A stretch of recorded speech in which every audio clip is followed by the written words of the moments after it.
Itu yang bikin menderita, Bu. Kita nggak mindful. Allah lihat itu. Kalau itu ketemu, hidayah Allah turun. Kekuatan itulah yang akan mengubah hidup. Bismillahirrahmanirrahim. Bu, Ibu tahu nggak? Apa yang paling bikin capek dalam hidup? Hah? Ada dua. Satu, salah fokus. Yang kedua, gagal fokus. Itu yang paling bikin hidup capek. Coba diulang. Apa? Satu. Yang pertama, salfok. Yang kedua, gaplok. Salah fokus. Kalau cuma capek fisik mah biasa, Bu. Ya, ada bahkan capek fisik itu ada banyak sekali yang Allah cintai. Capek karena bekerja mencari nafkah, capek mendidik anak, ya, capek ngurusin rumah tangga, itu kelelahan yang Allah cintai. Kalau capek fisik, Bu, istirahat bentar, hilang. Betul nggak? Yang jadi masalah, capek hati. Ini beberapa wajah-wajah capek hati semua nih, saya tahu. Nah, apa yang bikin capek hati? Dua tadi, Bu, salah fokus, gagal fokus. Berserah itu adalah upaya kita untuk menempatkan fokus kita pada tempat yang semestinya. Ya, Bu, kalau fokus kita benar, itu akan efektif mengubah hidup. Mana yang menjadi bagian kita, itu yang perlu kita fokuskan, dan mana yang menjadi bagiannya Allah, itu yang kita serahkan. Kalau quote dari para orang bijak itu, just do your best and let Allah do the rest. Nah, itu bagus buat status WhatsApp itu, Bu. Gimana, Bu? Do your best and let Allah do the rest. Jadi, Bu, tugas kita menempatkan bagian kita, dan yang di luar kendali kita itu wilayahnya Allah. Ya, saya coba rangkum supaya mengerucut menjadi praktek aplikatif. Latihan untuk berserah, Bu, adalah latihan menata fokus. Supaya Ibu nggak banyak capek hati. Nah, paling tidak ada 3 fokus yang perlu kita latih. Udah siap belum? Ini baru mulai materinya nih, Bu, sebenarnya ya. Waktu saya udah mau habis nih.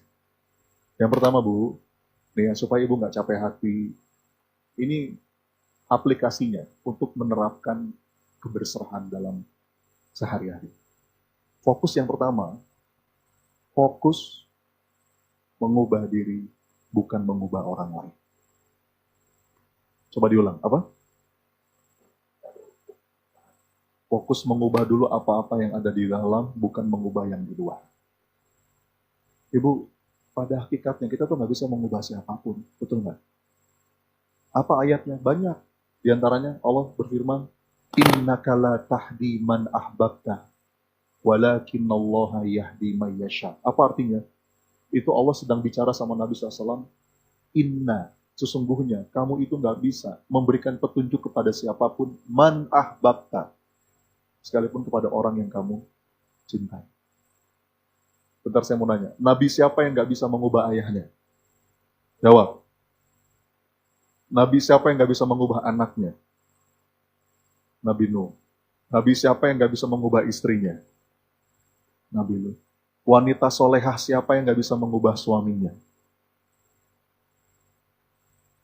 Siti Asyah. Istrinya?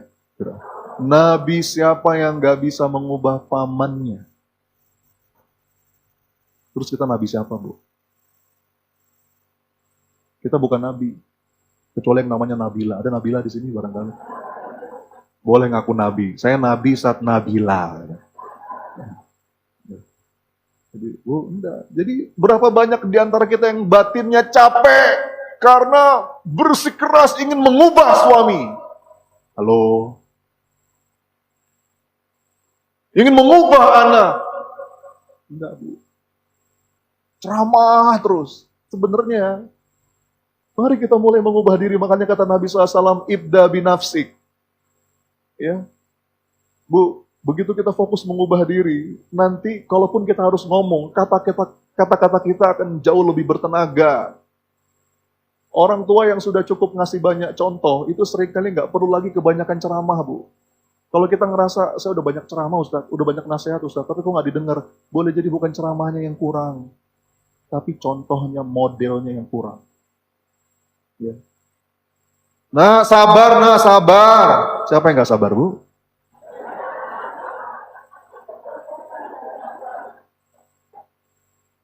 Ya. Udah ibu bilang jangan berisik, tau nggak? Siapa yang paling berisik itu? Mana sih? Kamu itu harus akur sama kakak, sama adik. Bapak ibunya ribut depan anaknya, gimana? Jadi ibu, kita nggak punya integriti. Kita pengen anak-anak sholat subuh di masjid. Udah, jangan dulu pakai otot ceramahnya. Bapaknya misalnya ya, bangun sebelum subuh. Nanti auranya akan beda. Mulai dari diri. Nanti dampak baik kita akan mengalir kepada orang lain. Kadang-kadang kita terlalu fokus keluar. Orang yang matang secara spiritual, Bu, itu selalu nunjuknya ke sini nih. Bukan ke sana, tapi ke sini. Ya, ini. Ada sebuah tulisannya saya pengen baca ya, Bu, ya. Bagus banget. Ini ada tulisan bagus, tulisan klasik. Tulisannya begini. Ketika aku muda, aku ingin mengubah dunia. Aku ingin mengubah dunia. Tapi ternyata seiring waktu berjalan, aku sadar, susah ya mengubah dunia tuh. Nggak bisa. Ya udahlah, aku putuskan, aku mengubah negaraku saja. Cukuplah, aku ingin mengubah Indonesia. Lalu umurku bertambah. Aku semakin dewasa. Dan aku juga sadar, ternyata mengubah negara juga susah ya. Tidak mudah bisa mengubah negara. Ya sudahlah, aku putuskan, aku ingin mengubah kotaku saja. Aku ingin mengubah Bogor pokoknya. Bagaimana mengubah Bogor? Wow. Aku semakin tua, umurku bertambah dan aku semakin dewasa. Sampai satu titik, ternyata aku pun sadar tidak mudah mengubah kota. Jadi, ya sudahlah. Aku putuskan, aku akan mengubah keluargaku saja. Kini aku semakin renta. Umurku semakin tua. Di titik ini, ternyata aku pun sadar bahwa aku tidak bisa mengubah keluargaku. Dan ternyata, aku menyadari bahwa satu-satunya yang bisa aku ubah adalah diriku sendiri. Dan ternyata aku pun sadar, ketika aku fokus mengubah diriku, dampak baik perubahan itu juga akan nular ke orang-orang di sekitar. Betul, Bu? Udah, Bu. Orang itu kalau matang secara spiritual itu, dia fokus. Makanya kan dakwah itu kan bukan maksa orang berubah, bukan. Dakwah itu bukan maksa, kamu harus berubah, enggak. Dakwah itu seni mengetuk pintu hati. Ya. Kalau apa yang kita omongkan itu selaras dengan apa yang kita lakukan, nanti kata-kata kita bertenaga dengan izin Allah, menghujam ke dalam jiwa. Gitu, Bu. Kadang-kadang suka nggak sinkron, makanya kalau dalam konteks anak-anak, sebenarnya kita nggak usah takut anak-anak nggak dengerin kita. Yang mesti kita takutkan itu anak-anak melihat kelakuan kita. Karena kalau apa yang kita omongkan dengan apa yang kita lakukan beda, anak-anak cenderung akan melihat yang kita lakukan. Betul, Bu? Iya. Udah, Bu, pengen punya anak soleh, Ustaz. Gimana caranya, Ustaz? Udah, Bu, yuk, sungguh-sungguh mulai dari menempa diri untuk jadi soleh-solehan. Ya. Beda powernya. Makanya saya sering bilang, saya tuh nggak terlalu khawatir dengan kenakalan anak, kenakalan remaja. Saya nggak terlalu khawatir, Bu, beneran. Yang saya khawatirkan kenakalan orang tua. Serius saya, Bu. Jadi menata fokus yang pertama, itu fokus mengubah diri, bukan. Yang kedua, fokus pada apa-apa yang ada dalam kendali, bukan yang di luar kendali. Nah, ini konsep berserah berikutnya. Ibu, di hidup ini ada sesuatu yang di dalam kendali, ada yang di luar kendali. Betul? Siapa orang yang paling stres? Siapa orang yang paling galau, cemas karena dia suka fokusnya pada apa-apa yang di luar kendalinya? Makanya disebut overthinking, thinkingnya over. Ya, dia masuk pada wilayah yang itu bukan wilayah dia. Makanya capek, Bu. Tugas kita tuh apa yang ada di wilayah kita itu tuh. Pokoknya apa-apa yang bisa kita ubah, ubah dengan sepenuh hati. Tapi apa-apa yang nggak bisa kita ubah, mari kita terima dengan lapang dada. Ya, coba nih, dalam konsep peta kendali ya, ini supaya gampang dipahami, saya pengen main kuis sama ibu-ibu. Boleh main kuis? Cuman hadiahnya udah habis ya tadi ya. Cuma 6 katanya saya dengar tadi. Tolong saya akan kasih contoh. Tolong Bapak Ibu jawab. Petakan. Contoh yang saya kasih ini dalam kendali apa di luar kendali. Oke ya? 1. Nih ibu-ibu paham ini insya Allah nyaman menjalani hidup. 1. Cuaca. Dalam kendali apa di luar kendali? Ayo jawab. Hah? Termasuk di luar kendali pawang hujan? Yang dalam kendali kita apa terkait dengan cuaca? Sedia payung, pakai jas hujan, memperkirakan, gitu kan? Makanya kan judul acara di TV apa, Bu? Ada nggak yang judulnya kepastian cuaca hari ini? Iya, mungkin sekarang udah zamannya teknologi. Ada ilmunya kita memperkirakan cuaca. Mungkin dalam batas-batas tertentu kita bisa merekayasa cuaca. Tapi ada satu titik batasan, itu di luar jangkauan manusia. Betul, Bu? Lanjut ya, lanjut. Contoh-contoh sehari-hari aja, deket-deket sehari aja. Sehari-hari, supaya Bapak Ibu, Ibu-Ibu lebih mudah nangkep. Yang kedua, kemacetan. Dalam kendali apa di luar kendali? Ibu kan gubernur kan? Yang dalam kendali kita apa? Mau berangkat jam berapa? Mau lewat mana? Makanya kalau di kota-kota besar, saya nggak tahu kalau di Bogor ya, di Jakarta gitu, nggak laku alasan macet. Kenapa kamu telat? Macet, Pak. Emang macet. Ukur dong berangkat jam berapa. Iya kan? Makanya kemarin Bu, saya suatu hari saya mau pulang dari Bukit Tinggi mau ke Jakarta, bandara kan di Padang tuh. Di dekat kota Padang. Kata panitia, Ustadz, sebenarnya Bukit Tinggi ke Padang tuh dekat, Ustadz. 1 jam juga sampai. Tapi nanti Ustadz akan melewati pasar sayur, namanya Koto Baru. Itu kalau lagi bongkar muat sayur, Ustadz, 1 jam macet di situ. Terus lagi ada perbaikan jalan, Ustadz, di Lembah Ana itu. Nanti itu 1 jam tuh macet di situ. Jadi supaya aman, Ustadz berangkat 3 jam sebelum flight. Itu nggak, Bu? Lah iya benar. Itu pasar sayur dalam kendali nggak?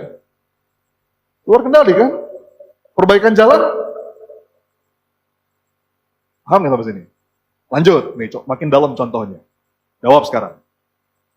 Omongan orang, sikap orang, pandangan orang.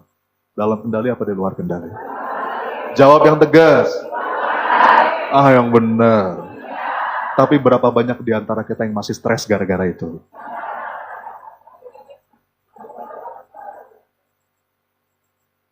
Bu, mulut-mulut dia. Biarin aja. Dan tahu nggak kabar bahagianya apa? Saya mau ngasih kabar bahagia nih. Kabar bahagia itu, nih, Ibu kalau dengar ini, insya Allah bahagia. Mau tahu nggak? Kalau nggak mau tahu nggak apa-apa, nggak jadi saya kasih. Gini Bu kabar bahagianya, segala sesuatu yang di luar kendali kita, itu tuh nggak ada hisapnya. Enak nggak? Jadi orang ngomong apa, itu di luar kendali kita. Itu nggak ada hisapnya buat kita. Boleh kita klarifikasi, boleh supaya orang nggak salah paham di forum yang tepat. Kita coba menjelaskan. Tapi kita nggak bisa memaksa semua orang setuju sama kita, betul nggak? Bahkan kalau kata Sayyidina Ali, kita nggak perlu menjelaskan tentang diri kita kepada siapapun. Kenapa? Orang kalau sudah benci aja. Dan orang kalau sudah suka nggak butuh itu. Jadi Bu, enteng-enteng aja Bu. Nggak apa-apa. Ini ada berapa banyak kepala di sini, pandangannya beda-beda. Betul nggak? Yang penting apa kata Allah, bukan apa kata manusia. Itu di luar kendali kita. Ya Bu ya. Enak nggak? Enak nggak? Butuh latihan. Ya. Apalagi? Lanjut. Umur, kesehatan. Dalam kendali apa di luar kendali? Yang dalam kendali kita apa? Menjaga kesehatan. Itu yang dihisap. Ya Bu ya. Fokus ke situ. Perkara nanti umur kita berapa, sakit, itu udah nanya Allah. Ada nggak kasus begini? Ada orang Ustadz, sehat banget Ustadz, olahraga terus, makan dijaga, nggak pernah ngerokok, tapi meninggalnya cepat. Ada Bu? Sebaliknya, ada orang, mohon maaf ya, ngerokok terus, makan sembarangan, nggak pernah olahraga, panjang umur, ada bu. Terus gimana? Terus kita berpikir, itu dia, ya udah saya kayak dia aja lah. Nggak begitu. Konsepnya nggak begitu. Tugas kita menjaga, bu. Hidup sehat, olahraga, itu ibadah. Perkara nanti tiba-tiba, ya, yang di luar kendali kita kena sakit, terus umur kita pendek, itu udah wilayahnya Allah. Tapi yang dihisab sama Allah, apa yang kita lakukan? Bisa dipahami ya bu ya? Masa lalu, nih yang sudah terjadi. Dalam kendali apa di luar kendali? Sudah terjadi nih. Kalau sudah terjadi, itu di luar kendali. Yang dalam kendali kita apa? Ambil hikmahnya, ambil pelajarannya. Jangan suka meratapi yang sudah lewat. Ya, apalagi ngomong seandainya saja, seandainya saja. Itu kesukaan setan tuh bu. Kalau nasi udah jadi bubur, gimana bu? Ini jadi bubur nih, nggak bisa balik nasi lagi nih bu. Nasi jadi bubur, ngapain bu?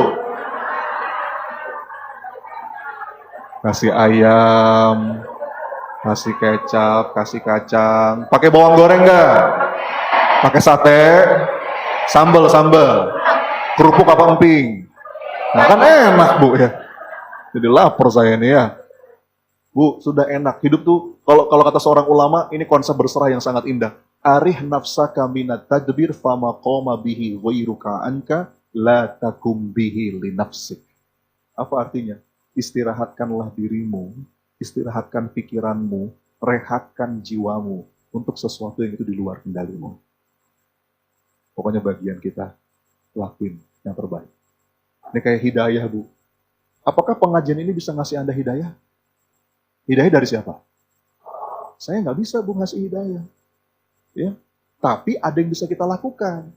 Apa yang dalam kendali kita? Kalau bikin pengajian, ruangannya yang nyaman, soundnya yang bagus, itu kita lakukan. Itu ikhtiar dalam kendali, itu ada hisapnya. Ya, mudah-mudahan ngomongnya dari hati, ibu-ibu datang dengan tawadu, rendah hati. Kalau itu ketemu, hidayah Allah turun. Jangan sampai kita sembarangan, ya, bikin pengajian soundnya cempreng, jamaah nyereng-nyereng ini Bu, apa sih? Terus panitia ngomong, tapi kan hidayah dari Allah Ustadz. Iya, itu betul. Tapi tugas kita menyempurnakan. Tadi pahami ya Bu ya?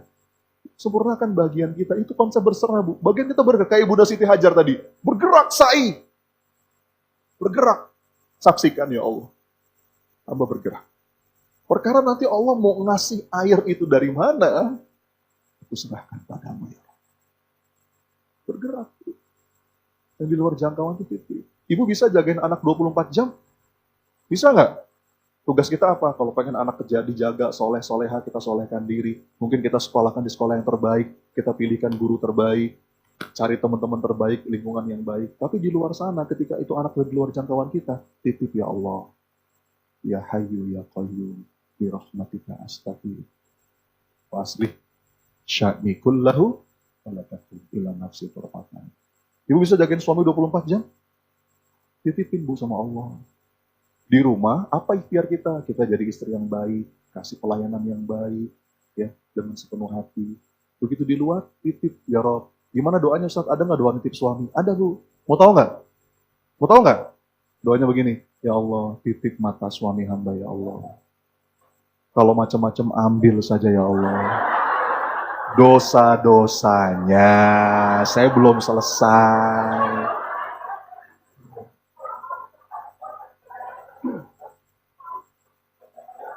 Jadi Bu, suami dalam kendali apa di luar kendali? Soalnya banyak suami yang curhat sama saya, Ustadz, saya dalam kendali istri Ustadz, gitu kan.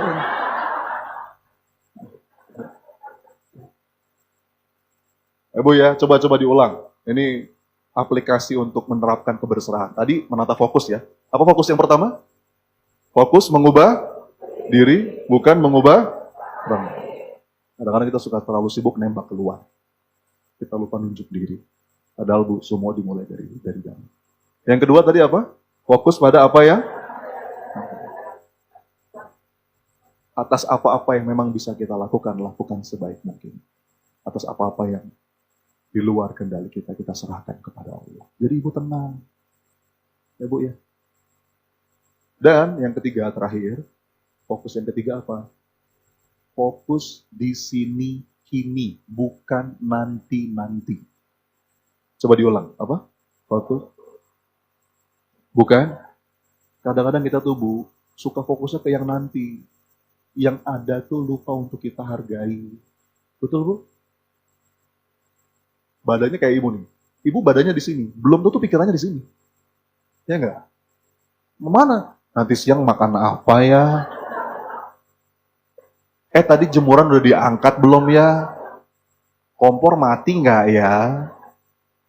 Itu yang bikin menderita, Bu. Kita nggak mindful. Padahal hadir penuh sadar utuh. Coba. Yang lalu sudah berlalu, yang di depan masih misteri. Anugerah yang Allah kasih hari ini. Jangan nunggu nanti. Udah, Bu. Udah.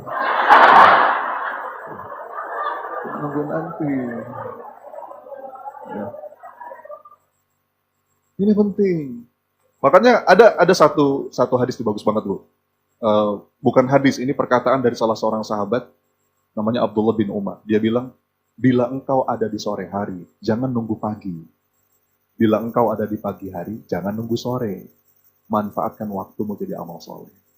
Manfaatkan waktu sehatmu sebelum sakitmu, waktu hidupmu sebelum mati. Kan ada tuh nasyidnya, enak tuh. Ingat 5 perkara, sebelum 5 perkara, sehat sebelum sakit, muda sebelum tua, kaya sebelum miskin, lapang sebelum sempit, hidup sebelum mati. Itu Bu. Lupa, jangan nanti gimana. Hari ini apa yang bisa saya lakukan? Ya. Karena kalaupun kita kadang-kadang orang suka terjebak di masa lalu, penyesalan, terjebak di masa depan, mencemaskan. Padahal kalaupun kita mau memperbaiki yang sudah lewat dan kita mau menyiapkan yang belum terjadi, kuncinya tetap hari ini. Betul nggak Bu? Maka konsep berserah, fokus berserah yang ketiga, fokus di sini, kini. Bukan nanti-nanti. Bisa dipahami, Bu? Dipahami ya? Ini enak, Bu. Coba-coba, tadi apa aja diulang? Fokus yang pertama? Apa yang pertama fokusnya? Fokus mengubah diri. Yang kedua, fokus dalam kendali. Bukan. Yang ketiga, karena banyak orang, Bu, yang terjebak anxiety. Dia nggak mau berserah. Contoh ya, Bu, saya dulu punya kecemasan. Saya tuh dulu punya anxiety gitu ya. Apa Ustaz punya kecemasan? Saya jawab ada. Dulu Bu, saya tuh cemas, saya tuh takut banget kalau ditinggal ibu saya wafat. Bukan apa-apa, karena saya punya pengalaman ditinggal ayah saya wafat, Bu, mendadak. Bu, ayah saya itu meninggal ketika saya SMA. Nggak ada sakit sebelumnya, Bu. Mungkin kalau sempat sakit, itu kayak ada persiapan hati gitu ya. Nggak ada, Bu. Itu udah kayak petir nyamber di tengah hari bolong. Apa namanya, kena serangan jantung. Saya lagi sekolah waktu itu, ingat banget saya. Lagi berangkat sekolah seperti biasa. Tiba-tiba di tengah-tengah jam kosong itu, saya dipanggil guru. Sony, ya guru saya. Ada yang jemput nih. Pulang dulu ya. Kaget saya, Bu. Ada apa? Perasaan nggak ada info apa-apa. Ternyata saya dibawa ke rumah sakit. Ayah saya udah terbaling, Bu, sakaratul maut. Saya di samping ayah saya ketika beliau sakaratul maut. Saya pegang dia, Bu, nangis. Namanya anak SMA, Bu, nggak bisa apa-apa selain nangis. Jadi ayah saya meninggal di samping saya. Itu udah kayak runtuh, Bu, dunia, Bu. Ya, itu mengubah saya. Nah, setelah peristiwa itu, saya sempat ada kecemasan. Aduh, nanti kalau ibu saya meninggal mendadak gimana ya? Takut, Bu. Nah, sampai saya paham ilmu berserah ini. Oke, sekarang saya fokus saja pada apa yang ada dalam kendali saya. Supaya kalaupun itu pasti terjadi ya, Bu ya. Kalaupun itu pasti terjadi, saya tidak menyesal. Apa yang dalam kendali saya? Saya tulis. yang dalam kendali saya? Saya cemas ditinggal wafat orang tua. Apa yang dalam kendali saya? Satu, saya luangkan waktu untuk sering-sering ketemu. Betul? Dalam kendali kan? Kalau bisa jangan cuma sisa waktu, tapi luangkan waktu. Yang kedua, saya jaga betul, mudah-mudahan jangan sampai ada kata-kata yang nggak enak. Kalaupun misalnya lagi kesel, mendingan tahan aja deh. Kalau perlu gigit lidah gitu ya. Daripada nanti bisa. Apalagi saya berusaha memenuhi sebisa saya.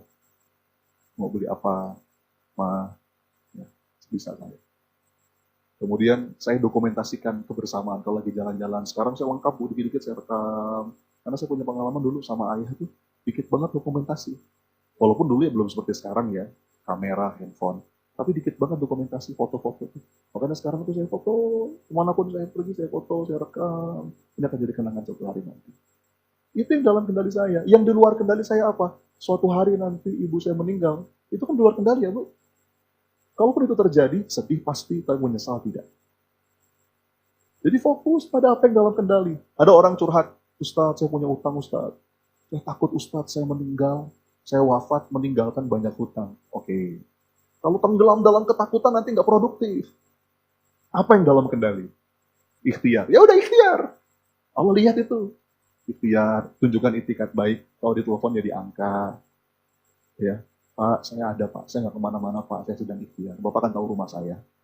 Ya. Saya nggak kemana-mana dan saya sedang berjuang mau bayar utang. Tunjukkan itikat baik itu. Kalau kita ada rezeki, transfer, ya, jangan punya utang, jalan-jalan ke Eropa. Ya. Transfer.